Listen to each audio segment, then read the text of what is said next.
ఆళ్ళ రామకృష్ణారెడ్డి గారు మన దగ్గర ఉన్నారు. గెలుపుకు సంబంధించి ఏమంటారు మాట్లాడదామని.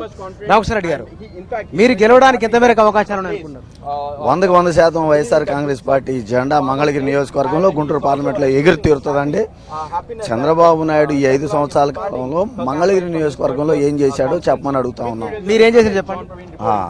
ఒక ప్రతిపక్ష హోదాలో ఉండి నేను చంద్రబాబు నాయుడు చేస్తున్నటువంటి భూ దోపిడీని నేను అడ్డుకున్నాను. ప్రతిపక్షం నా ఎమ్మెల్యేగా ఉండి పేద ప్రజల ఇళ్ళు తీసేస్తూ ఉంటే నేను వాటికి వాళ్ళ పేదవాళ్ళ పక్షాన అండగా నిలబడ్డాను. చేనేతన్నలకి మేము అండగా నిలబడ్డాము. వాళ్ళ సమస్యల్ని ప్రభుత్వంకి గొంతెత్తి మేమందరం వినిపించాము.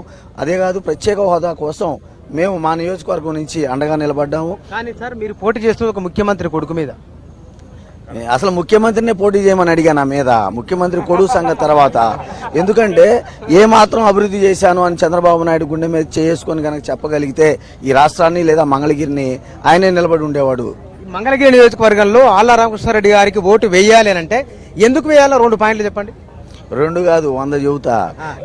నియోజకవర్గంలో ఏ రైతు అయినా సరే, అన్నా నా భూమిని చంద్రబాబు లాక్కుంటున్నాడు అని అంటే నేను మరుక్షణం అక్కడ హాజరయ్యాను. ప్రతి కూలివాడు అన్నా నాకు ఇబ్బందిగా ఉంది, ఉపాధి దొరకట్లేదంటే నేను ప్రభుత్వం మీద పోరాటాలు చేశాం. అన్నా నా ఇంటిని పోలీసులు తీసేస్తున్నారు చంద్రబాబు నాయుడు ఆదేశాల మేరకు అంటే నేను అక్కడ వాళ్ళ ఇంటిని కాపాడగలిగాను. నిరుపేదలకి మేము ఇవాళ చెబుతా ఉన్నాం, అక్కడ కేసీఆర్ గారు తెలంగాణ రాష్ట్రంలో 5 రూపాయలకి అన్నపూర్ణ భోజనం పెడతా ఉంటే నేను దాన్ని స్వయంగా పరిశీలించి వాళ్ళని ఆదర్శంగా తీసుకొని మేనిఫెస్టోలో పెట్టి చంద్రబాబు నాయుడు చేయనటువంటి పనిని నేను గత 2.5 సంవత్సరాలుగా కేవలం 4 రూపాయలకే భోజనం పెట్టాం, అన్నం ముద్ద పెట్టామండి ప్రతిపక్షంలో. ఈ ఎన్నికల్లో మీ పార్టీకి ఎన్ని సీట్లు వస్తాయనుకుంటున్నారు రాష్ట్ర వ్యాప్తంగా? మీ అంచనా? సర్వేలు చెబుతా ఉన్నాయండి, మేము చెప్పటం కాదు, ప్రజలు చెప్తా ఉన్నారు. కనీసం సర్వేల ప్రకారం, ప్రజా నాడిన ప్రకారం నేను అనుకోవడం 130 నుంచి 140 మధ్య వస్తాయండి అసెంబ్లీలు.